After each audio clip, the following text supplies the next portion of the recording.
प्रशासक म्हणजे हुकुमशाही इथं हे सेवक आहेत, हे नोकर आहेत. 150 युवक वारलेले आहेत. कशामुळे? नशेमुळे. कुठे आहेत 113 कोटी रुपये?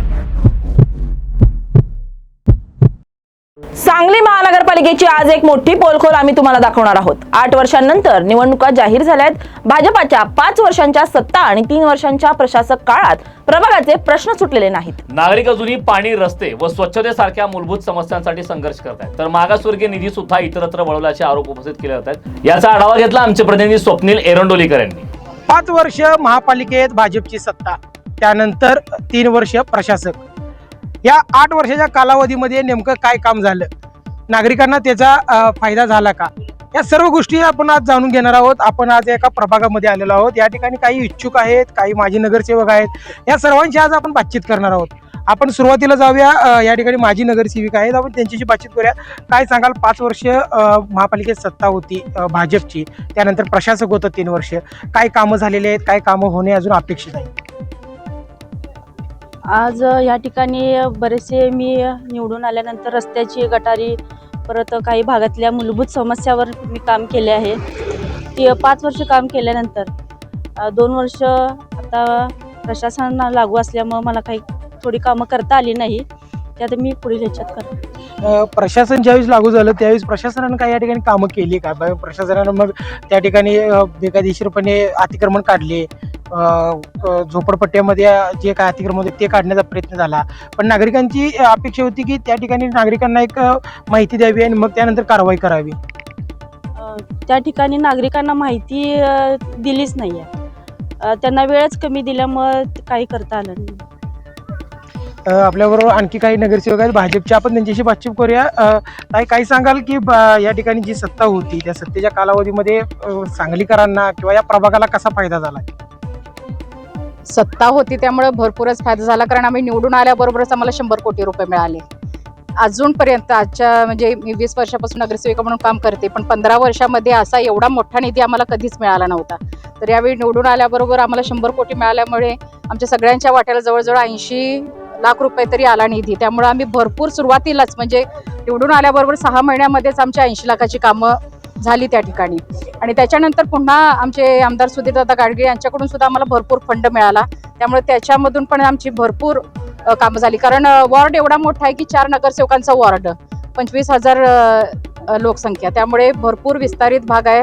त्यामुळे प्रत्येक भागातला थोडं काम करण्याचा आम्ही प्रयत्न केला. बऱ्यापैकी प्रत्येक कॉलनीच्या कॉलनी आम्ही विकसित केली. त्या ठिकाणी महापालिकेचा निधी त्या ठिकाणी वापरला, आमदारांचा, खासदारांचा, महापालिकेचा, आमचा स्वतःचा, असं सगळीकडून आपण विकास करायचा प्रयत्न केला.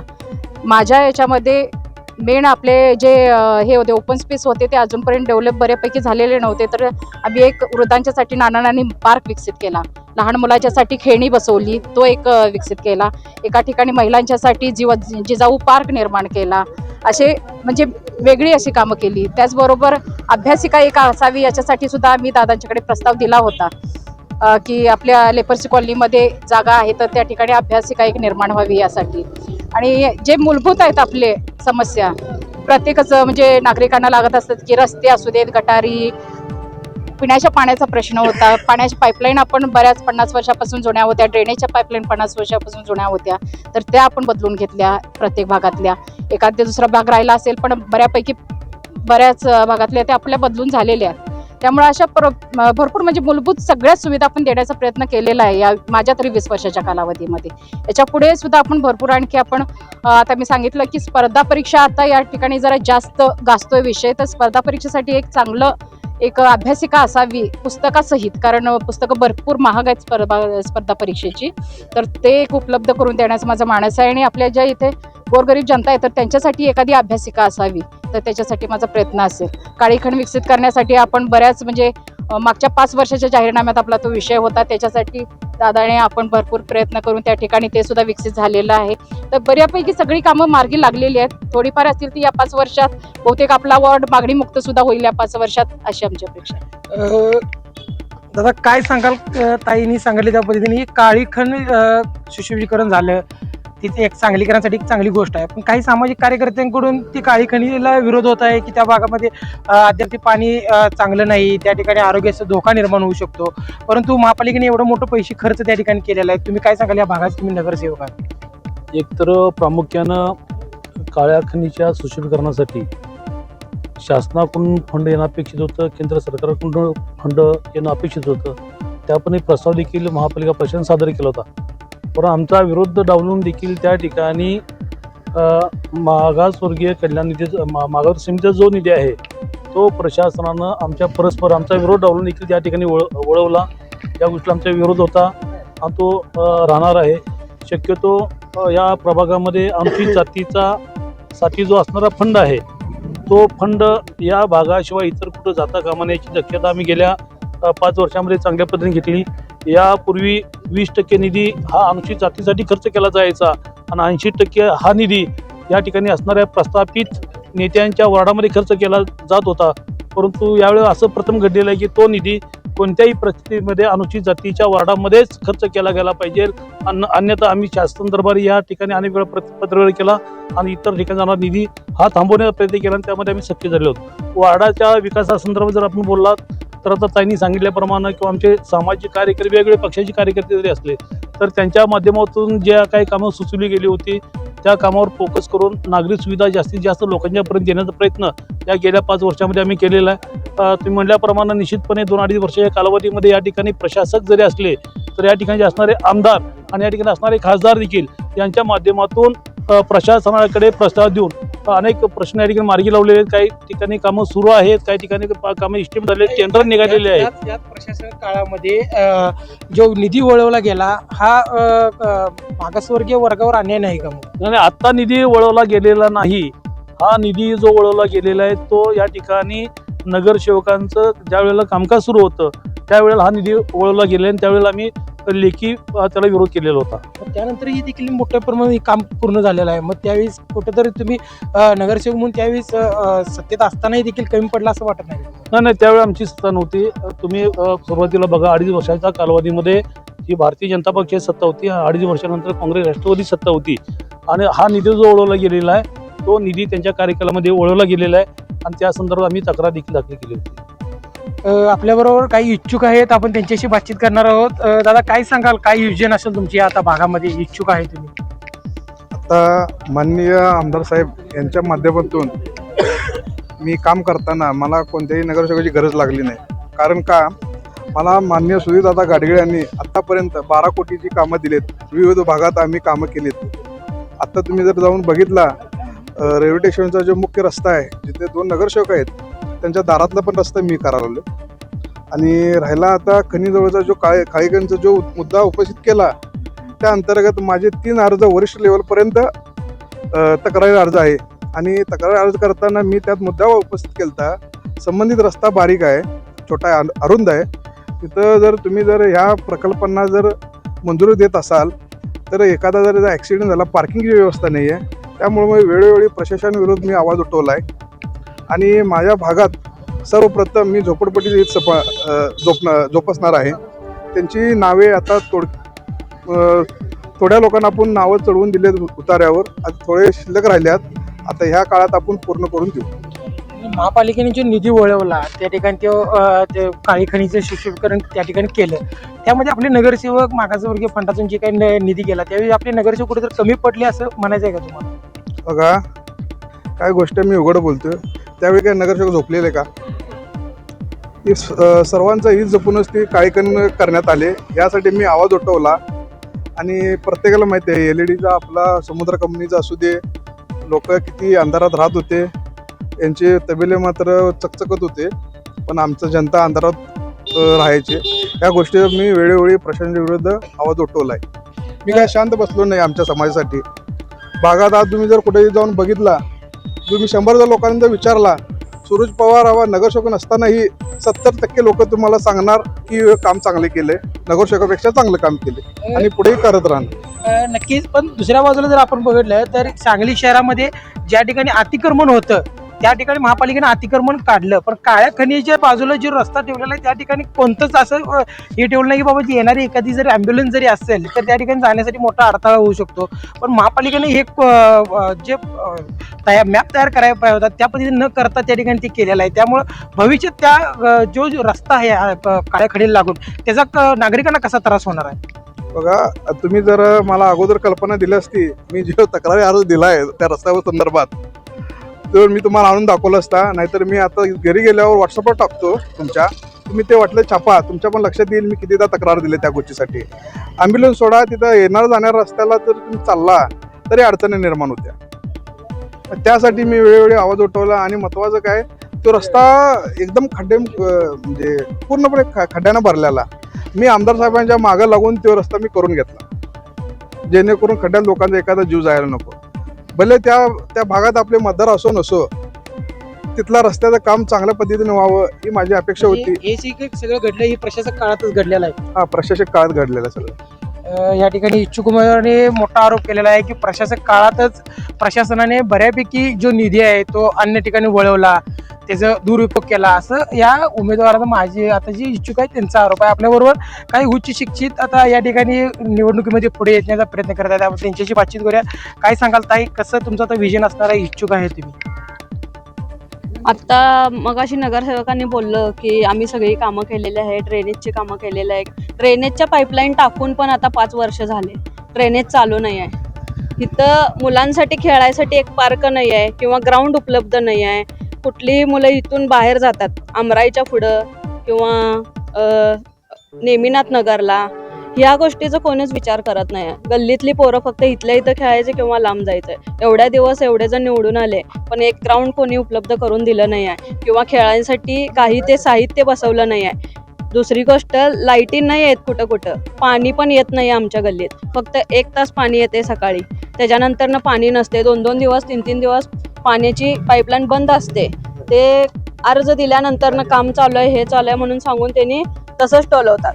बोरिंगची व्यवस्था नाही आहे, पाणी गेल्यानंतरनं बोर बंद आहेत, तर पाण्यासाठी कुठं जायचं त्यांनी? वेळोवेळी कोणताही प्रॉब्लेम येतं, अचानक सगळा प्रॉब्लेम होत असते, त्यावेळी लक्ष द्यायला कोण नसते. इथं ज्या ज्या अडचणी आहेत, ज्या ज्या समस्या आहेत, त्या पुढं जाऊन आम्हाला राहतो इथं. त्यामुळं ज्या ज्या अडचणी आम्हाला येतात त्या अडचणी आम्हाला सगळ्या सॉल्व्ह करायच्या. नक्कीच आपल्याला अडचणी सॉल्व्ह करायच्या असं इच्छुक उमेदवारांचं मत आहे. आपण काय आणखी काही सांगायचं आहे तुम्हाला या प्रशासनाबद्दल? प्रशासन म्हणजे सांगायचं म्हटल्यावर आता तुम्ही बघताय समोरचा जो मैदान आहे, त्या मैदानासाठी माननीय सुनीलदादा गाडगेंनी 14 लाख रुपये मंजूर केले. ते अंतर्गत सगळे सिस्टीम जे पोल होते, रस्ते अंतर्गत खेळणीचा विषय असू दे, आणि त्या ठिकाणी आमचे सर्व असे अश्विन मुळके यांचं नाव द्यायचं आम्ही सगळं युवकांनी प्रस्ताव वगैरे तयार केला होता. पण त्यासाठी प्रशासन असल्यामुळे नगरसेवकाचे किंवा नगरसेवकाचे बगलबच्चे किंवा नगरसेवकांनी हे काम होऊ नये म्हणून अडथळा आणला. तो एक माझा, नगरसेवक असू दे किंवा प्रशासन असू दे, हे एक माझा आरोप आहे त्यांच्यावर की हे मैदान होऊ दिला नाही. म्हणजे प्रशासक आणि नगरसेवकांचे काय बगलबच्चे यांनी मिळून हा सगळा प्रकल्प आणून पाडला. आणि आमचं विजन आहे सर्वप्रथम हे मैदान विकसित करून अश्विन मुळके यांचं नाव देण्यात.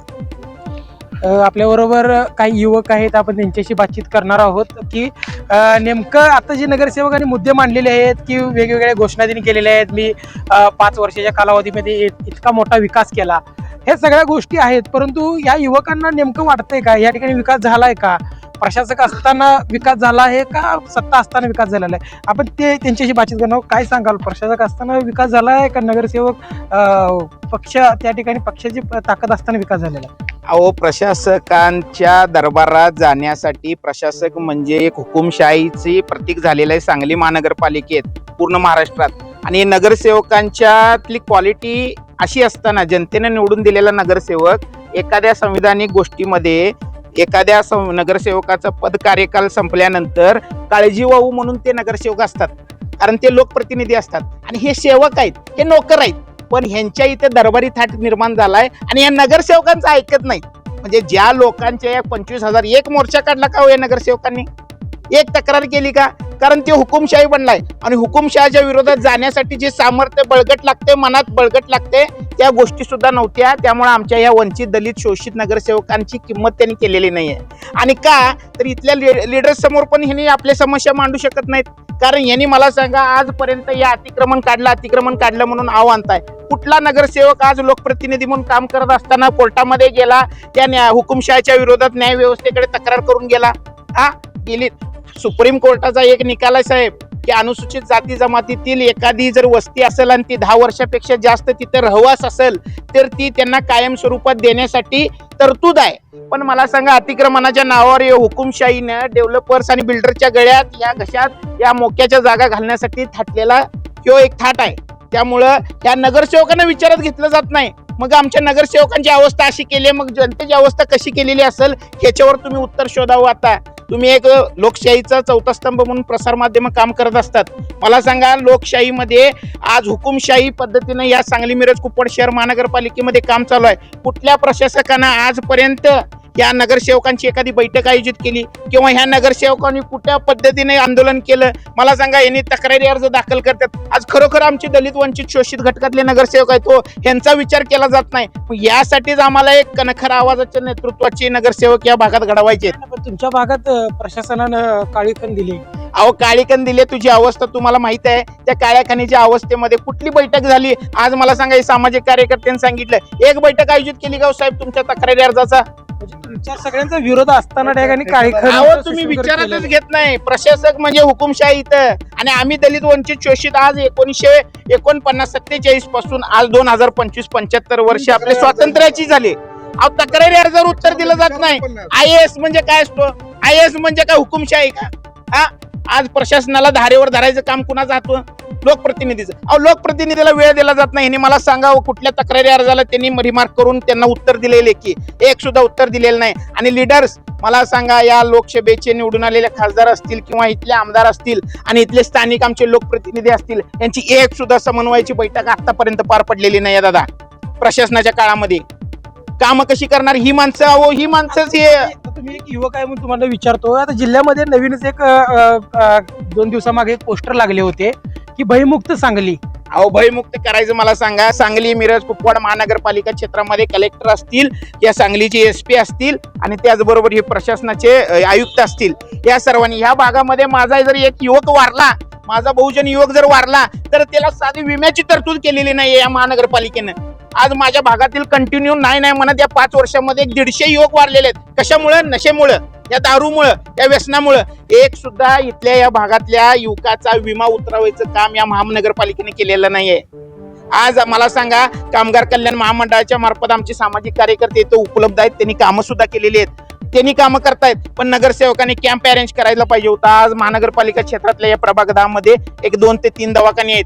त्या दवाखान्यामध्ये कुठला सुद्धा उपचार होत नाही. होतोय का दादा? माझं विजन असं आहे की प्रत्येकाला विमा मिळाला पाहिजे. माझा जर युवक वारला तर त्याची आई बहीण रस्त्यावर आली नाही पाहिजे. त्याला 25 लाखाची तरतूद देण्याचं काम आम्ही करणार आहे. ते सुद्धा मोफत आहे. फक्त त्या योजना तळागाळात आज 10 वर्ष पोहोचलेली नाहीत.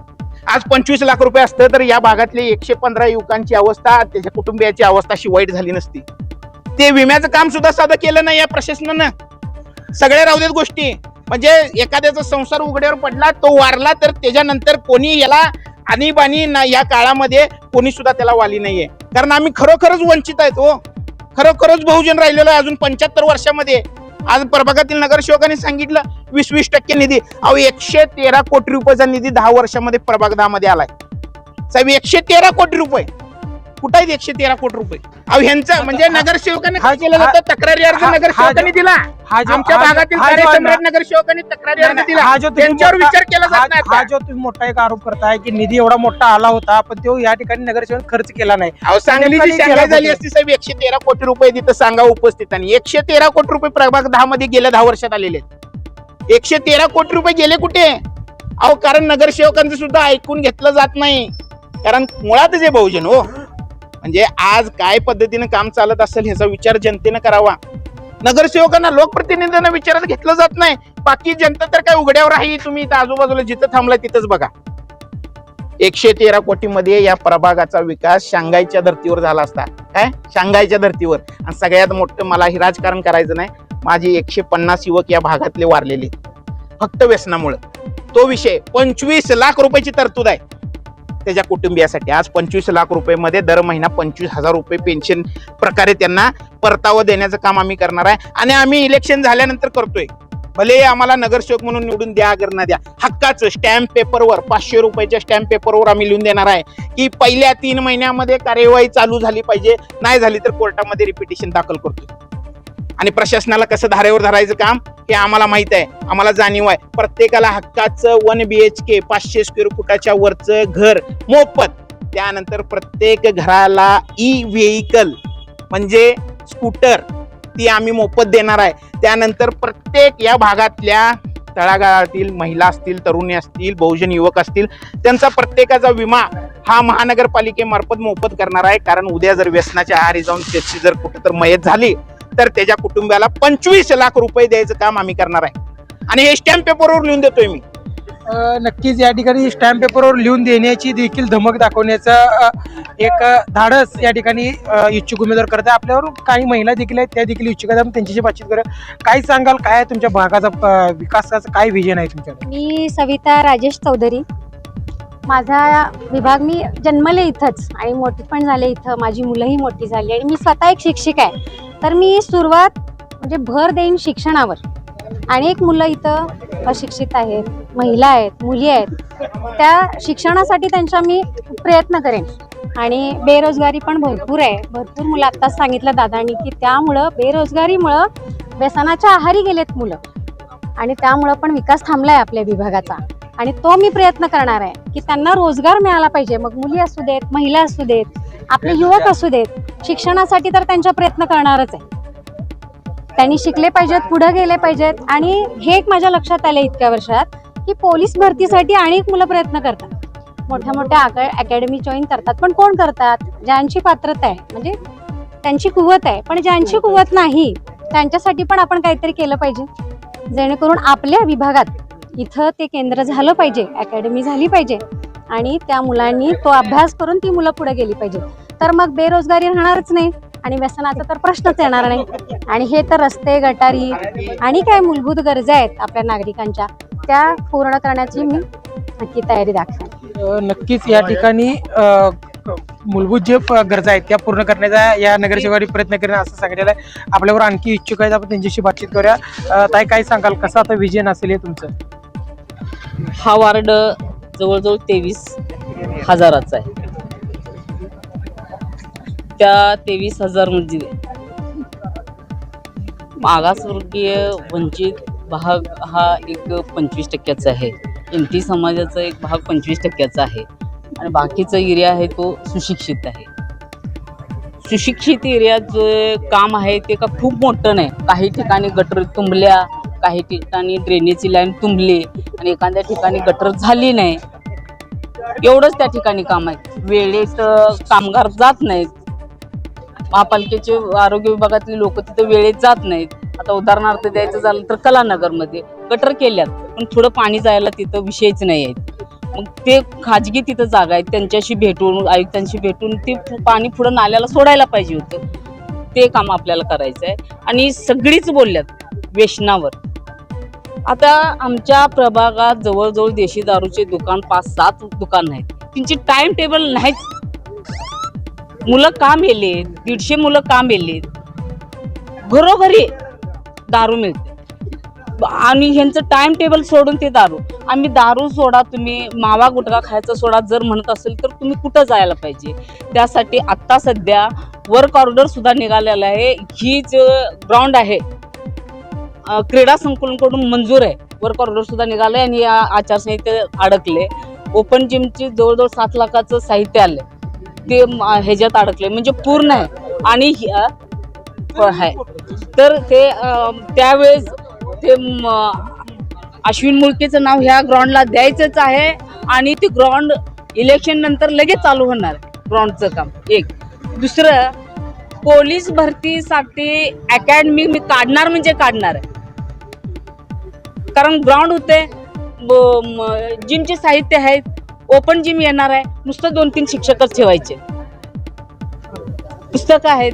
म्हणजे अगोदर हे मूलभूत सुविधा देत असताना ह्या तरुण मुलांच्याकडं अगोदर लक्ष द्यायचं. खरोखर 150 पेक्षा जास्त मुलं आमची दारू पिऊन नुसतं 35 पूर्ण करत नाहीत, 35च्या आत मुलं मरा लागल्यात.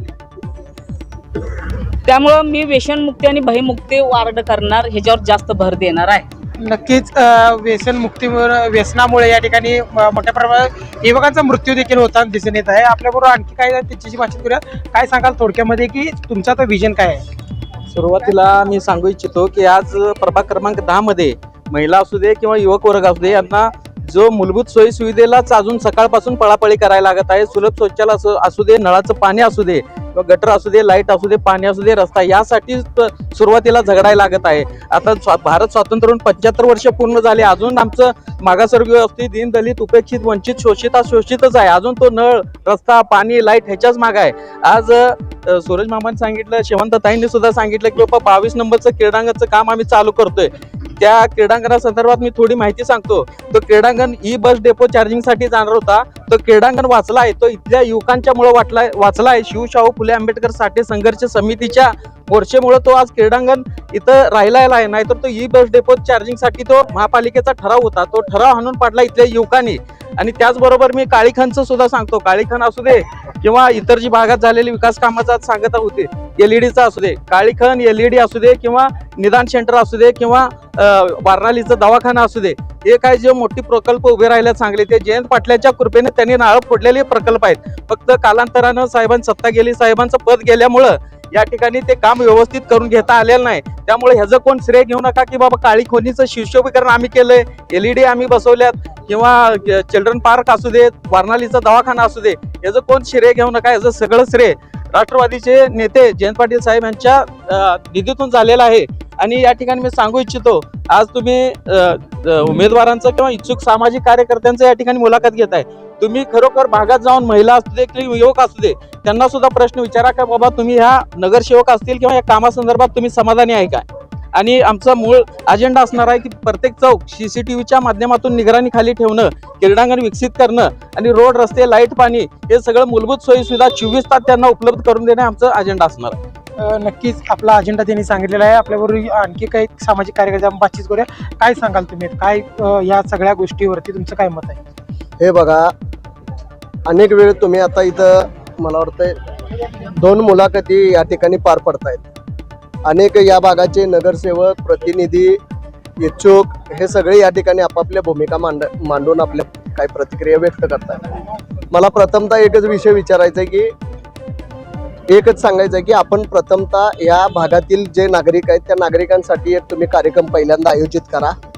प्रतिनिधी प्रत्येकजण आपापली बाजू मांडणार, आपापल्या पद्धतीनं सांगणार, मी असं करतो, मी तसं करतो. सत्य वास्तव्य तुम्हाला नागरिकांच्या मधनं कळणार आहे, असं माझं प्रामुख्याने एक मत नागरिकांच्या वतीनं आहे. राहिला प्रश्न एकच सांगतो या प्रभागाचा की ह्या प्रभागामध्ये प्रामुख्यानं झालंय 12 मेला पाऊस चालू झालेला, तो 12 नोव्हेंबरच्या पण आधी, म्हणजे 7 महिने पावसाळ्याचे दिवस या ठिकाणी गेले. आधी महिन्यात 3 महिने 4 महिने पाऊस असायचा, तो 7 महिने पावसाचा कालावधी होता. आमचा हा प्रभाग जो आहे तो 80% पेक्षा जास्त प्रभाग हा आमचा पाण्याखाली जातोय. प्रथमतः अनेक वर्ष शेरी नाल्यावर राजकारण झालं. शेरी नाल्याची पहिला व्यवस्था या प्रभागाची, जो कोणी आता इथून पुढं आपल्याला इच्छुक म्हणून येतील त्यांचं प्रथमतः एक काम असायला पाहिजे की ह्या भागातलं पहिला आमच्या सगळेच घरदार, आमचा जो प्रभाग आहे 80% पाण्यात जातोय. महत्वाचं म्हणजे आम्हाला पूर रेषेपासून संरक्षण झालं पाहिजे, या ठिकाणची प्रमुख मागणी आहे. आणि तुम्ही सर्वांचं या ठिकाणी मी आभार करतो की तुम्ही हा कार्यक्रम आयोजित केला, पण एक कार्यक्रम हा नागरिकांसाठी आयोजित करावा असं या प्रभागाच्या वतीनं, वॉर्ड नंबर 10च्या वतीनं मी आपल्या इथं इच्छा व्यक्त करतो. काय सांगाल तुमची आता काय इच्छुक आहे तुम्ही, काय या ठिकाणचं विजन असेल थोडक्यात आपलं मत मांडा. मी नवीनचंद सुरेश मोरकाने, काँग्रेस पक्षाकडून मी नागरिकांचा मागास प्रवर्ग ब गटातून प्रभाग क्रमांक 10 मध्ये इच्छुक आहे. आणि साहेब, बऱ्यापैकी आता सगळ्यांनी कोणी काय काय केलं, काय न केलं, किंवा काय केलं पाहिजे यावरती आता बऱ्यापैकी सगळ्यांनीच आपलं मत मांडलेलं आहे किंवा व्यक्त केलेलं आहे. त्यात आता बोलण्यापेक्षा साहेब माझं मत असं आहे की केलं पाहिजे. निवडणुका आल्यानंतर जर अशी शब्द बाहेर पडत असतील उमेदवारांचे, आणि नंतर निवडणुका संपल्यानंतर जर याच्यावर विषय होत नसेल किंवा चर्चा होत नसेल, तर हे कुठं तर ह्या इथं जमलेल्या पण नागरिकांनी विचार करण्याची गरज आहे. सगळ्यात महत्त्वाचा तो विषय आहे. आता मला फक्त एवढंच म्हणायचं आहे, मगाशी प्रियानंद कांबळे साहेबांनी बोलल्यासारखं तुम्ही घर टू घर नागरिकांची समस्या जाणून घेणं गरजेचं आहे. जिथं जिथं कुठं कुठं काय काय कामं झालीत ते लोकांसाठी आपण कामं केलेत, तर लोकांपर्यंत ते काम पोहोचलं का हे बघणं अतिशय गरजेचं आहे. आणि त्यातून माझं एवढंच सांगणं आहे युवक वर्ग या भागात व्यसनाच्या आहारी भरपूर चाललाय, प्रमाणाच्या बाहेर व्यसनाच्या आहारी चाललाय. त्याला कुठेतरी आळा घालण्याचं काम मी माझ्या उमेदवारी यासाठी मी पुढे आलेलो आहे. परत बाकीचे कामगार वर्ग भरपूर आहे आमच्या भागात. सर्व महापुरुषांना मानणारा आमचा हा भाग आहे. त्यामुळं सर्व महापुरुषांचे जे काय आपल्या भागातले कट्टे आहेत ते आपण व्यवस्थितपणे सुशोभीकरण करू व सर्व युवकांना युवतींना आपण काय आर्थिक आपल्याकडनं व्यवसायासाठी किंवा उद्योगधंद्यासाठी आपल्याकडून काय होईल ते एक प्रामाणिकपणे मी प्रयत्न करेन एवढंच सांगतो. नक्कीच आपण या भागातील प्रभागाची जी आपण आता माहिती घेतलेली आहे त्यामध्ये आपण पाहिलेलं आहे की या भागातील नागरिकांनी काळी खण असेल किंवा शेरनाल्याचा प्रश्न असेल, अशा अनेक प्रश्नावरती या नागरिकांनी आपला आवाज उठवलेला आहे. महापालिकामध्ये प्रशासन आल्यानंतर प्रशासनाने जे काही कामं केले त्यावर या भागातील नागरिक समाधान नाहीत किंवा ज्यावेळेस 5 वर्षे सत्ता होती त्यावेळेस देखील या भागातील नागरिकांचं समाधान झालं नसल्याचं या पूर्ण भागामधून दिसून येत आहे. आता येणाऱ्या 15 तारखेलाच या भागातील नागरिक असतील किंवा सांगलीकर जनता असेल, कुणाला सत्तेच्या ठिकाणी सत्तेची चाव्या देते हे आता पाहावं लागणार आहे. स्वप्नील एरंडोलीकर, LS मराठी, सांगली.